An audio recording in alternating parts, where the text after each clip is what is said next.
Susan Makula wakamulaba. Susan Makula nze mulabidde ebbanga kubanga tukoze naye ku kyebano. Susan Makula yasooka n'akolako mu baala mwanzinwa. Nze Susan Makula nyina story ye. Yasooka n'akolako kwa mwanzinwa. Bw'akola mwanzinwa kati waliwo omusajja gwe yafera obukadde bubiri.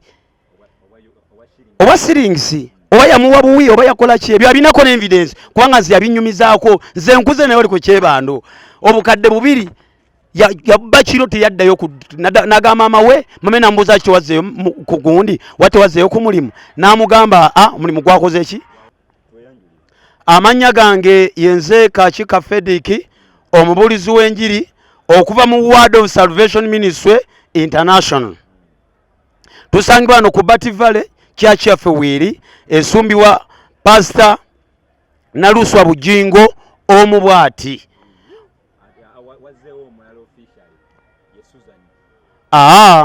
Kasawa bagatta we bati mu bufumbo kasempete kugatta omukyala n'omwami baba balina kye bakukoze eki kye bagasseeko era erinnya ly'omukyala erinnya ly'omwami oba oligatta ku omukazi aba aligatta ku ly'omwami.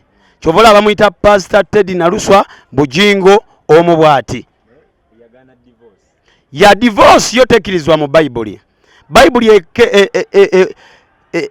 ekyawira ddala ddi kye bayita divorce. Chovola bane nange muwagira ne se kuwagira yenna ogama munne nze we twakuba ekirayiro ne tugamba mu bwavu ne mu bugaga tetugenda kwawukana. Ate wano gwe ssaawa zino waaki oyawukana waki oyaga twawukane. Babuli yennyini yino yogera mu bubuulizi tokuusakuusa omukazi omuvubuka abo bavudde wala tebatandise leero myaka 29 omukazi omaze omuzaalamu abaana mukazi mwenna mukuze kati gwolowooza ani akyalina chance esobola ofumbirwa. Saagala biyingiramu ebyabwe kubanga nange simanyi kyo kyaliwo naye kyemmanyi nze ogwo omwoyo gwa Jezebel nga gwayingidde omuntu ne obanga omukazi talina nsobi era amaliriza ng'akoze eki nga mwawukanye naye ng'oyagala kukola ki kuleeta mulala. Twali tukyali ku house of prayer musumba yasooka n'atusomesa kye bayita empeta n'akuba empeta teriyo empeta biki ebigambo byali bingi era n'amaliriza ng'empeta agijjeeko nga ye ayagala kubaako kyakola ki kyayisaawo era we byatandikira era eyo muvunze nategera gye neggweera nga waliwo kyaleeta ekirala. Nze nakimanyirawo ng'omubuulizi w'enjiri kasi omusumba adda ku kiti n'agamba empeta teriyo n'aleeta n'abafumbirwa simanya n'ababuuza empeta yaliriddawa si ebintu ng'ebiringa ebyo nze namanya mumuvuwawo kigenda okukola ki kigenda okugenda. Tebaatuwadde kaadi tebasobola kutuwa kaadi.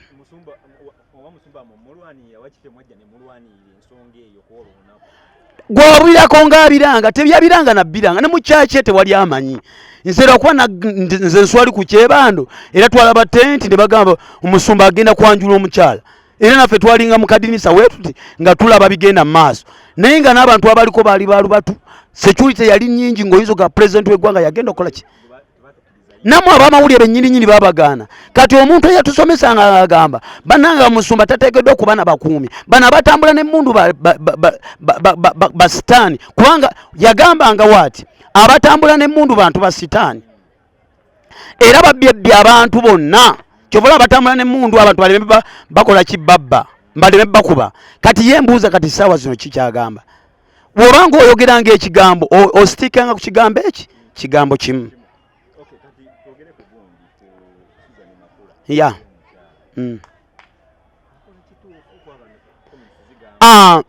Susan Makula wakamulaba. Susan Makula nze mulabidde ebbanga kubanga tukoze naye ku kyebano. Susan Makula yasooka n'akolako mu baala mwanzinwa. Nze Susan Makula nyina story ye. Yasooka n'akolako kwa mwanzinwa. Bw'akola mwanzinwa kati waliwo omusajja gwe yafera obukadde bubiri. Oba siringisi oba yamuwa buwi oba yakola ki ebyo abinako n'evidence kubanga nze yabinyumizaako nze nkuze naye oli ku kyebando obukadde bubiri yabba kiro teyaddayo nagamba mama we mame nambuuza ki wazzeeyo ku gundi wate wazzeeyo ku mulimu n'amugamba omulimu gwakoze ki gwaweddeyo ng'amasa omusajja omukuba obukadde bubiri. Simanyi oba omusajja yamuwa buwi kubanga ffe yali yakinyumiza yagamba omusajja namukubye obukadde bumeka bubiri we yali akolawo yali afuna paya tugamba yali afuna oba emitwalo nga 3.35 omwezi. Susan Makula abadde yakalokoka alokose ekinene nnyo 2014 we yagenda ku Radio Impact FM era kyovolaba mama Frida Sirwadda kino nyagala nkikubuulire mama Frida Sirwadda yalwana nnyo ne gune Makula oyo era nga yagala sankalanya bufumbo bwabwe wamubone baki ne Sirwadda kyovola bamuyiganya nnyo na mama Frida Sirwadda n'amugamba va wano genda era bamugoba bugobi ku Impact lwakuba bali bakola n'omusumba bujingo ndoza ate gye yamulabira katono wakola Salt FM ono n'amuyita so ebyo bengenda nze tengenda tandika obyogerako abantu bagenda mumanya amazima. Amina. Baala yali akolanga weita baba waitress yali akolanga yali aweereza yali alina byakolakolamu omwo era ennyambala yengambi nnyo ayambala buno bumini Susan Makula alina omwana era nze omusajja essaawa yonna mukwano gwange twagala tujje tugenda leeta abamawulire tugenda baleeta abamawulire tugambe yono bbawo omusajja gwe yazaalamu ogwe yasako zaalamu omwana naye adimandinga mukazi we ayagala mukazi we era omusajja gyo nayogedde naye ne mugambe saa zonna tugenda kuki ku radio ku TV oveeyo ogamba omusajja wuno yanzaalamu omwana so ekisaawa yonna tugenda kugula tugenda kuba akaggi omusajja Susan Makula gwe yazaalamu omwana wamwetaaga ate yali akyali mukyala we ng'ate amala omusasula oba otegera kye ŋŋamba nga newaka yakyala ebintu babirya omuvubuka tuli naye nkugambye eno bato gwe gye lunaggwera ogenda kakasa amazima era badde nnoonya nabanikati ngenda bba ku Mande ngenda yita press conference bino tetuli mu kuzannya tetuli mu kusaaga twetaaga abantu balaga amazima omwana yaba oyo omuwala simanyi na kumanya kiki muliko aliko omwoyo oba mwoyo gwaki nnyo mukwano gw'omusajja ayina omwana gwa Susan tokuliddawo ku kyebandonzi nkubuulira omusajja namukubiddeko essimu yagendeyo saati z'eruweero nejjo twabadde twogera essaawa yonna tujja batukwatagana tulabe nga tugira omusajja ye kyagamba yeetaaga mwana we omukyala abayinza oba nga baawukana mu bintu byesatutegeera naye omukyala kyagamba omusajja yeetaaga ki yeetaaga mwana we oba n'ebintu babimuddize kukyala kwakubiri naawe kukyala kwakubiri kwe yakoze wino nkugambye nze mwina ngenda musumulula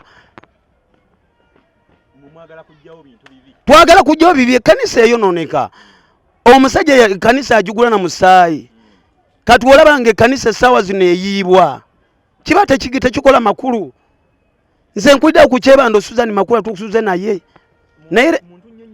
muntu nnyo w'amajjappe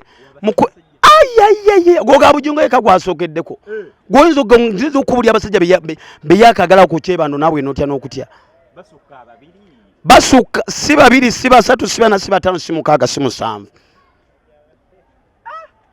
so n'olwekyo ekintu ekyo tukivumirira nnyo simanyi bintu byawo abantu abo mu kyebando omwo nga mwatambulira omwo awo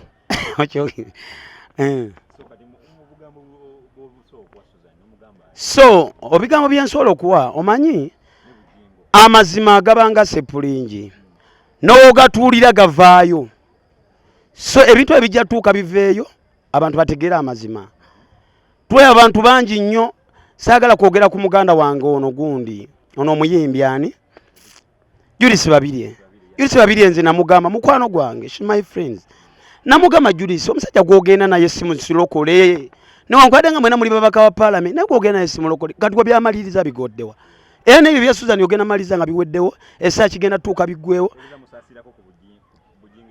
yamusaasirira ddala era mu lulumi lwako ow'Oluganda kubanga musumba wange ze yambulira enjiri sola kumwegaana era n'owulya eddoboozi balugamba njogera nga ye yeyambulira enjiri n'endokoka naye kati waliwo omwoyo ogwamwambala ogwa Jezebel